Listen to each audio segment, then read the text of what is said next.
If you enjoy True Crime Buzz, but need some more true crime in your life, then check out this other awesome podcast that we highly recommend.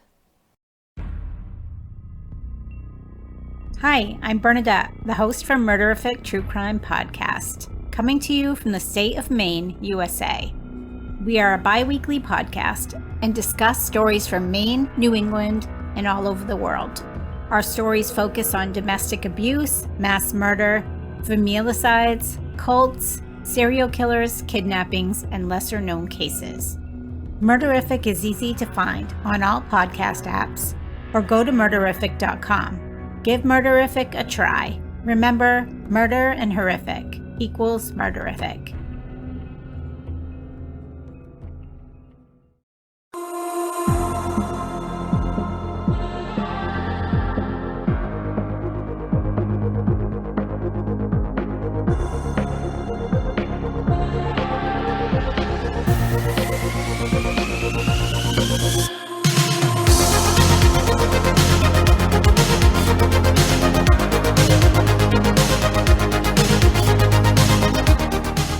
Hey everyone, welcome back to True Crime Buzz. I'm your host Amber, and with me as always is Brittany. Hi. All right, Brittany, what you drinking? What do you think I'm drinking? Diet Sam's Cola, baby. Well, sometimes it's Diet Coke. I don't know. No, I'm not that bougie today. Guess what I'm drinking tonight? Rex Goliath, Rex Goliath, Rex Goliath. No, girl. My southern roots are showing real hard tonight because I am God. drinking moonshine. Oh my God. I hate moonshine. Going up on a Thursday. That's the first alcoholic beverage I ever tried underage, and it made me like puke so bad. Dear God. Yeah. Of course it did. You went hard for your first alcoholic beverage. Mine was like Smirnoff Ice, I think. It was at my friend's house, and her dad made it, so I was like, sure, we'll try it. You know, being such a badass. It was disgusting. Oh, and yeah, I hated it. This is a friend of a friend's batch. He makes it, and it's apple pie flavor, too. It's real good. That's Matt's favorite. I hate all moonshine. It's gross. But to each their own. It depends. I have to have a flavor. If I do straight moonshine, it feels like I'm going to turn into a dragon. Because you know how it burns going down? Yes. Whew, I can't handle that. So I have to have some flavor in it to kind of take the heat off a little. So apple pie is right up my alley. We also got a peach mango batch, which was really good too. But mango was my favorite. So now you make me want to try that. But I hate moonshine, so I'm conflicted. I'll bring you a jar as a housewarming gift. Yes. It has been a nightmare to buy a house in the current market, but we finally bought a house. Only took me 12 years to be that real adult, but we're thrilled. Hey, some people never get to be that real adult.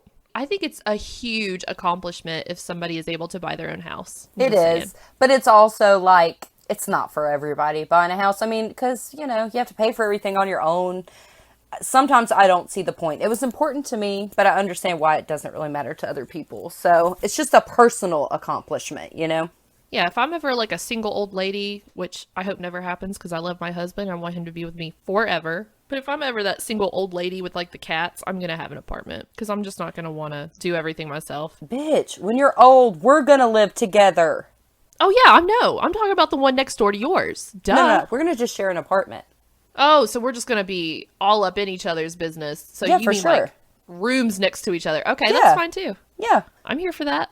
I mean, unless we end up at the nursing home and, still, we're going to share a room then. We'll end up at the nursing home. We'll have the two bedrooms. That's right. And then they're going to have to like pull us off of each other when we get in our fights once in a while because, you know, we have memory problems. That's right. Already. So God knows how we're going to be when we're dentures and gallstones. That's true. But, even when we forget stuff now, we don't get upset with each other. So maybe it'll be okay. I think if we've made it this far. I know. That's right. What's another, 10, 15 years until we're in the nursing home? Just kidding. I think probably next week if we keep on the path we're going. Yes. So, do you have any personal true crimes this week? You go first and let me think of a personal true crime. Oh, I got one, and it might be the same as yours, but you have a much different week than me. Okay. Because yet again, I've had a pretty good week until I watched TV last night. Oh. I feel like I can say this because by the time this episode comes out, there should have been plenty enough time for people who are genuinely invested in this show to have watched it. Mm-hmm. if you didn't, my personal true crime is the This Is Us finale. Oh, yes, So if you haven't watched it yet and you don't want a spoiler, just skip ahead about 30 seconds. The whole thing was very roller coaster of highs and lows and emotions. But at the very end, when they flash forward and Katobi is no more, I about lost it. Same, girl. In fact, same. I did lose it a little bit. Well, I sent you a Marco Polo with my mouth just on the floor. Like, what? Yep. We've talked about it all day, so that's... We have. And it's an amazing show, and I love it. The writing is so good, but man, they know how to just punch you in the gut sometimes. That's They all. do. That's all I'm going to say. Yeah, it was rough. All right, you got one? Yes, my true crime is that my husband has worked late every single night this week. And look, I have to humble myself. He has. Because my husband used to do over-the-road trucking, and he would be gone 6 days, home 2, and I realize there's people, their spouses are gone for much longer than that. But between packing and my 3 kids and the never-ending heat, it's been in the 90s.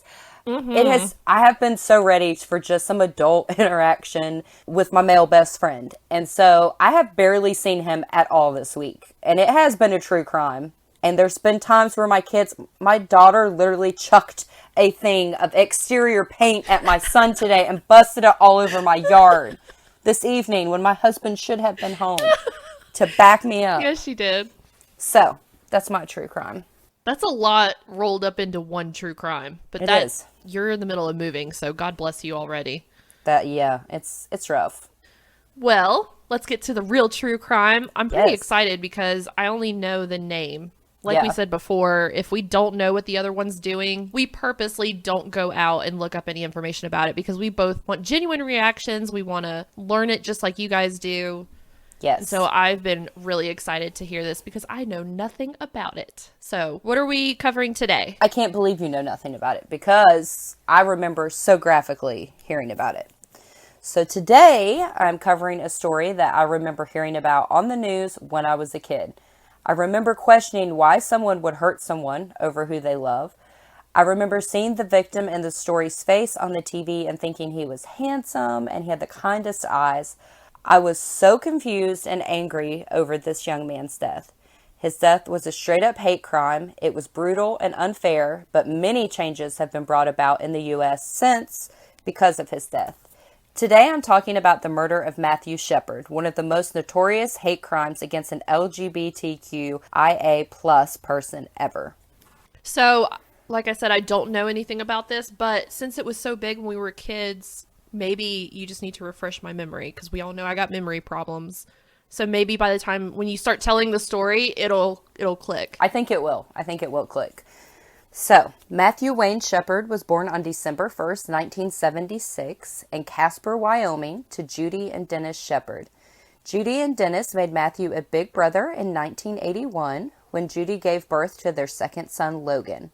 Logan and Matthew were super close all their lives, and they got along really well. Matthew, as a child, was described as friendly with all his classmates, but he was constantly a target for bullying due to his small stature and for not being great at sports, which is bullshit. It's bullshit, okay? But then again, bullying is always bullshit. Yeah, kids are mean. They are. They can be very mean. Matthew was very interested in politics from a young age, which is so cute. Like, I love a little kid that cares about politics. That's Wants cute. to change the world. Yes, it's adorable. Love that. And he was raised Episcopalian. And his father described him as, quote, an optimistic and accepting young man who had a special gift of relating to almost everyone. He was the type of person who was very approachable and always looked to new challenges. Shepard had a great passion for equality and always stood up for the acceptance of people's differences, end quote. Oh. Yes, that's so sweet. Like, I hope my dad would say some sweet stuff like that about me. Oh, you know old Neil would. That is so specific and sweet because I hate hearing, oh, they just lit up the room when they walked in. Yeah. Like, I hate that so much. Yeah. But that was perfect, and I can picture him in my mind already, and I love him. Yes, I love him too. The summer after Matthew's junior year of high school, which is 1994, the Shepard family relocated to the city of Dhahran in Saudi Arabia for Dennis Shepard's job. The family resided at the Dhahran residential camp. This is a fenced-in area that only employees of Saudi Aramco, a Saudi Arabian oil company, and their dependents of the employees can live in. The camp offered education for grades K through 9, but no high school, so Matthew went to the American school in Switzerland for his senior year. While there, Matthew really seemed to thrive. He took German and Italian courses and participated in theater. Sounds like he was finding some stuff he was really interested in, finding his way. But, unfortunately, also his senior year, during a school field trip to Morocco, Matthew was beaten and raped, and this caused him to, understandably, have depression and panic attacks, according to his mom, Judy. Oh my God. Despite this, he graduated in May of 1995. He then enrolled at Catawba College in North Carolina. Whoop whoop. My cousin thought that it was Catatawaba. You are joking. No. Catatawaba? Catatawaba. She was driving my mom one time, and my mom woke up. She had been asleep. She was like, "Where are we at?" And my cousin Brittany was like, "Catatawaba?" My mom's like, "What?" Catawba. It's Catawba. Yes. We don't know how to pronounce many things, but we can pronounce that. It's Catawba. He then transferred to Casper College in Wyoming, then enrolled at the University of Wyoming in Laramie. He was majoring in political science with a minor in languages because, yes, following his childhood dream and out here with his love of languages. Yes. Get it, Matthew. He was even chosen as a student representative for the Wyoming Environmental Council. Matthew was still struggling with depression and anxiety from the assault and rape that happened his senior year of high school. One of Matthew's friends was concerned that Matthew had turned to using illicit drugs to deal with his depression, and unfortunately, Matthew was hospitalized multiple times with his depression and suicidal ideation. And see, that's the thing people don't understand about rape or assault. It's not just a moment of something horrible. It's an entire lifetime of trauma and issues and trying to get through that. And sadly, Matthew was still having to deal with this. On the night of October 6th, 1998, Matt was hanging out at Fireside Lounge in Laramie, and two guys in their early 20s named Aaron McKinney and Russell Henderson approached Matthew and chatted with him briefly before offering Matt a ride home. This was after midnight, which made it October 7th at this point. Instead, they drove him to a rural area and proceeded to tie him to a split rail fence, rob him, torture him, severely beat him with the butt of a pistol, and then left him tied to the fence to die in the cold of the night in near freezing temperatures. Oh my God. And this was in Wyoming? In Wyoming. Oh, in my October. God. October. I've been to Wyoming in August. Just August. At night, it got real cold. So I can't imagine. October. Oh my God. Aaron McKinney and Russell Henderson then returned to town. Like nothing happened, Like it was just a normal day. Yeah. Where Aaron decided to pick a fight with two young Hispanic men. Emiliano Morales, who was 19, and Jeremy Herrera, who was 18. Aaron and Emiliano both ended up with head injuries from the brawl. Someone called the cops when the fight broke out, and Officer Flint Waters arrived shortly and broke up the fight. He arrested Russell Henderson and searched Aaron McKinney's truck. During the search, Officer Waters discovered a bloody gun, along with Matthew Shepard's credit card and shoes. It was later discovered that Aaron and Russell had asked their girlfriends to provide false alibis for them and to dispose of evidence. Meanwhile, while all this was going on, Matt was still tied to the fence and was slipping into a coma. 18 hours after the attack, a cyclist named Aaron Kreefels discovered Matthew tied to the fence dying. He initially mistook Matt for a scarecrow because he was so bloodied and tied to the fence. Yes, a scarecrow.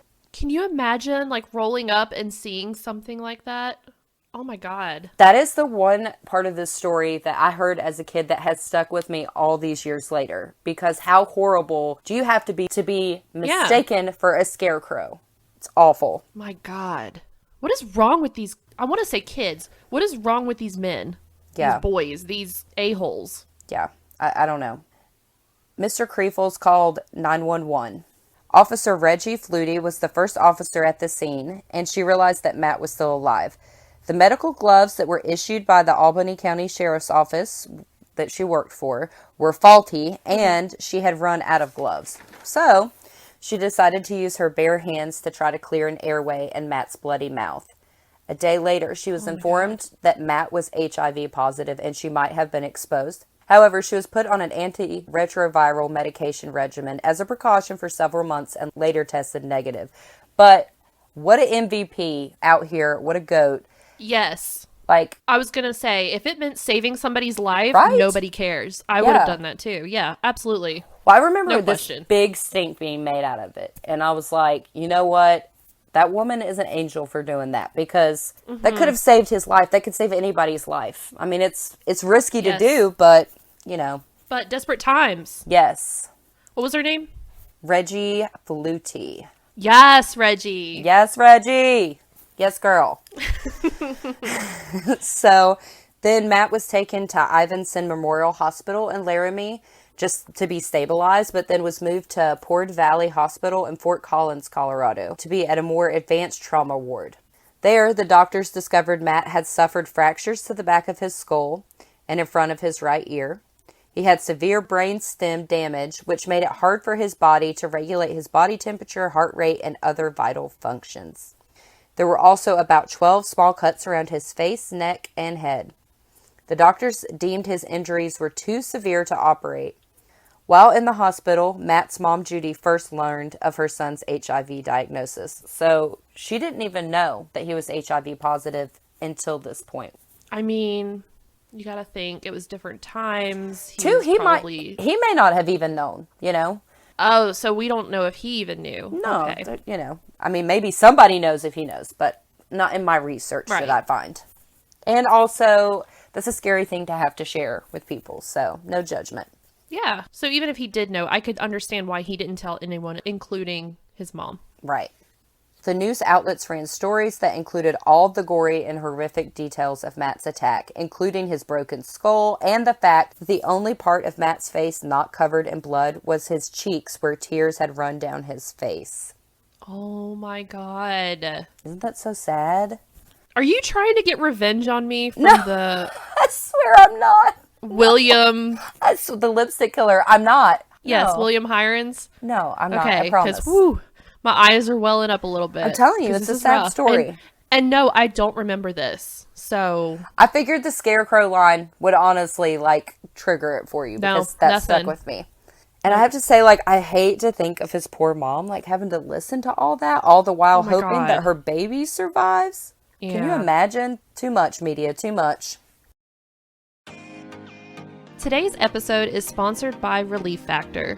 Pain from everyday living, exercise, or just getting older is one of the leading causes of trips to the doctor and many sleepless nights.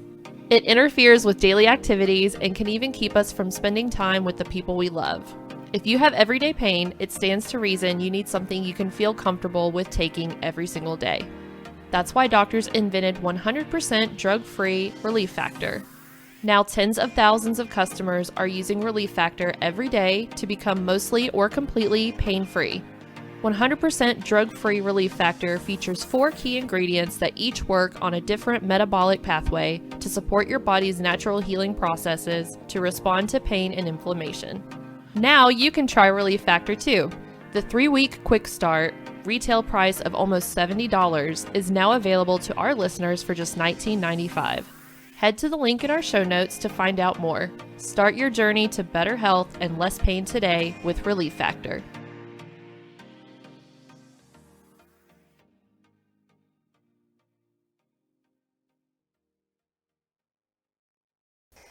While Matt was in the ICU, candlelight vigils for Matthew were held all around the world, because this was worldwide news. Except in my home, apparently. Evidently. Must have been like... apparently. Must have been jamming out to some Backstreet Boys or something at the time. I don't know. What year was this? 1998. Ooh, yeah, them headphones were on. Yeah, they were. 24/7. Mm-hmm. That explains it. Unfortunately, Matt never regained consciousness and remained on full life support. And on October 12th, 1998, just 5 days after the attack, at 12:53 a.m., with his family by his side, Matthew Shepard died. He was 21. His memorial service was attended by family and friends from around the world, And the memorial service also garnered lots of media attention and put Matthew Shepard's story at the front of the fight against hate and bigotry. Okay, and so also at his funeral, and you tell me if this is not the craziest shit, and if you don't know this story now, I bet you'll know it after I say this. Of course, the straight-up devil that is Westboro Baptist Church protested Matt's funeral, holding up signs that said, quote, Matt in hell, end quote, and other really cruel and false homophobic slogans that I'm not going to say because... Listen, you know that I try to be a good Christian lady. Westboro Baptist is the devil. But fuck Westboro Baptist Church. I don't even get me started. I can already feel my blood pressure rising every time I even just hear those 3 words. Yeah. So I'm not awful. Shocked, but fuck them. Yes. But some good did come out of that. Romaine Patterson, one of Matt's friends, organized a group to stand around the Westboro Baptist Church assholes in a circle. Unfortunately, Matt's family could still hear the awful comments and things being yelled at them. The police showed up and created a human barrier between the 2 groups. Something should have been done about Westboro Baptist at this funeral, but whatever. They shouldn't have been allowed to stay there. But some good came from that bullshit because Romaine Patterson founded Angel Action in April of 99, which is a protest group that would dress like angels and shield families from Westboro Baptist Church. Yes. Yes, Romaine. I love that. Yes. So, getting back to the story, originally, Aaron McKinney and Russell Henderson were arrested and charged with attempted murder, kidnapping, and aggravated robbery. However, after Matthew Shepard died, they bumped up the charges to... first-degree murder, right? Yep. They bumped up the attempted murder charge to first-degree murder. This meant that Aaron and Russell were facing a possibility of the death penalty. Aaron and Russell's girlfriends, Kristen Price and Chastity Pasley, were also facing charges of being accessories after the fact. In November of 1998, Aaron McKinney had a pretrial hearing, and at that, Sergeant Rob Debris testified that Aaron had said in an October 9th interview that he and Russell identified Matt Shepard as an easy robbery target and that they pretended to be gay to get Matt out to their truck. He also said that Aaron attacked Matt after Matt put his hand on Aaron's knee. Which, I'm sorry, like somebody putting your hand on your knee is just not a reason to kill somebody. And they went into this with a plan, so whatever happened is, it's just, it doesn't matter because they went into this with some sort of plan of harming this poor fella. I agree. And he didn't deserve any of it. I agree.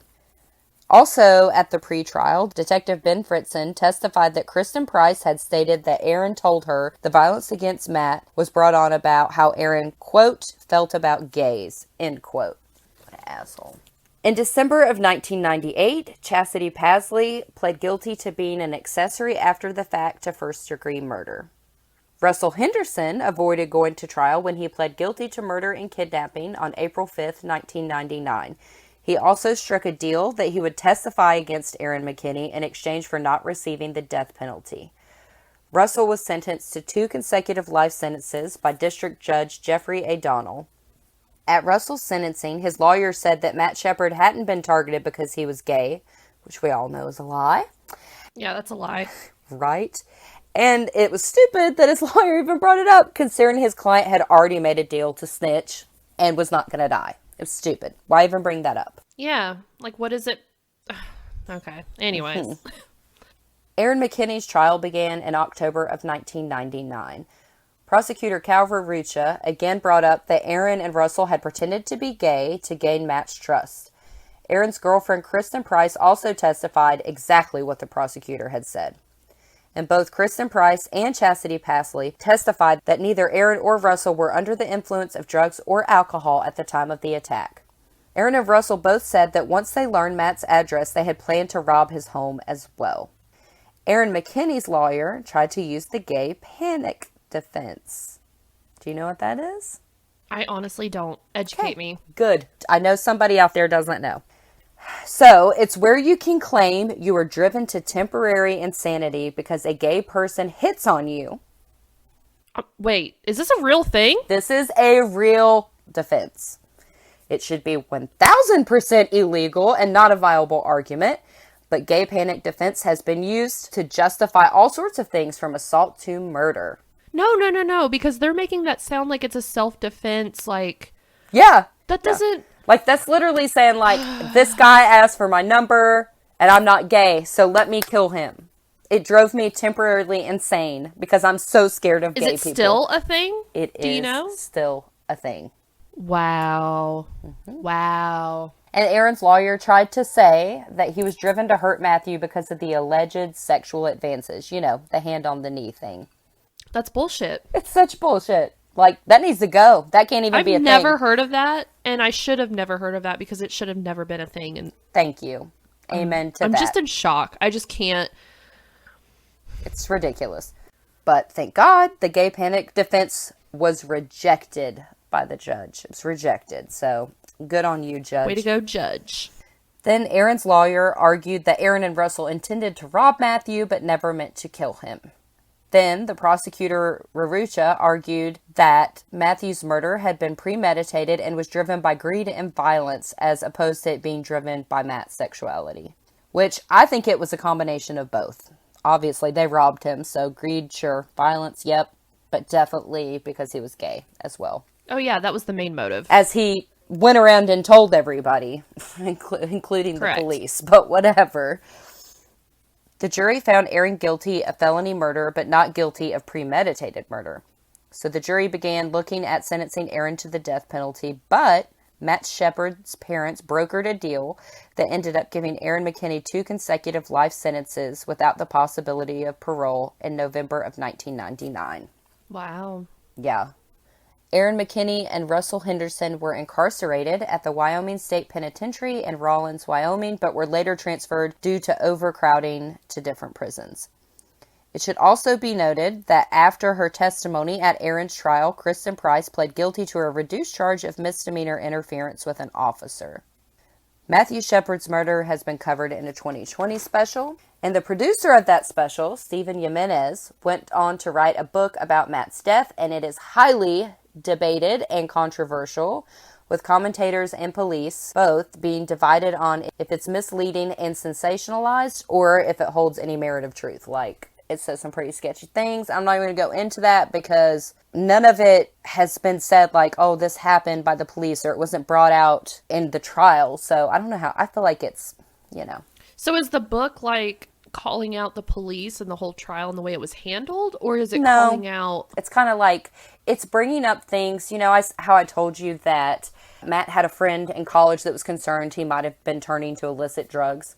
That's a known fact, but this book's like saying that he was on drugs, that this was a drug deal gone wrong, and there's really no evidence of that. Yeah, it's out there. So it's like the story you don't really know. Right. Okay.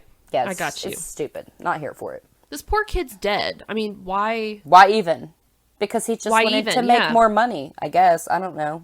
Like, that's victim shaming. I'm not here for it. Exactly. Because it doesn't really matter to me whether Matt Shepard was on drugs or not. He didn't deserve to die. And it does nothing but cause harm to the people who are still mourning his death, you know? Yes. So, true. There's no need to rub salt in that wound, bro. Yeah, get out of here with that. After Matt's death, his mom Judy became a huge advocate for LGBTQIA plus rights and LGBTQIA plus youth. Judy and Dennis Shepard founded the Matthew Shepard Foundation in December of 1998. Their initial purpose was to teach parents with kids who are questioning their sexuality to love their kids and accept them for who they are, which is honestly amazing. Amazing. It is. Good for her. It said on the website, and so that they wouldn't disregard them like trash. And that's so true. So, yes, Judy and Dennis. But as time went on, they also helped to pioneer the country's first federal hate crimes legislation.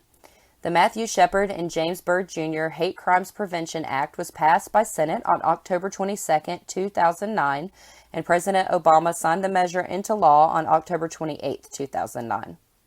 On October 26, 2018, a little over 20 years after Matt's death, his ashes were interred at the crypt of Washington National Cathedral.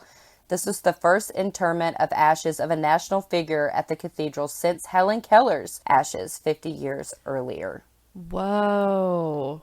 Yes. What an honor. It really is. Matthew Shepard's death was cruel and horrific and has been covered extensively in news, documentaries, and books and plays. But it has also brought about change, foundations, and legislature that has helped tons of LGBTQIA plus persons and youth.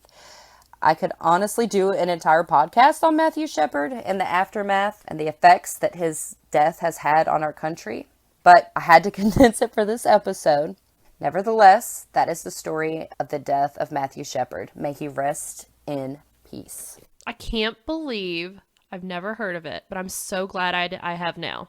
I really can't believe you've not heard of it either. I feel real educated. Well, I'm glad you do. But to be fair, this is also the same girl who, until the American Crime Story show came out about the O.J. Simpson case, the only thing I knew about O.J. Simpson is that he probably killed and that the glove didn't fit. I just wasn't paying attention to the news really as a kid. So I guess there's a lot of things that I like with Andrea Yates. Yeah. I just wanted to deep dive and learn more. So I'm glad that I know this story now. To be fair, as a kid, I knew the scarecrow statement. I knew that he was gay and that he was murdered for that, which I couldn't wrap my head around at 10 years old. Yeah. But I couldn't have told you at 10 who killed him or what, happened to them afterwards.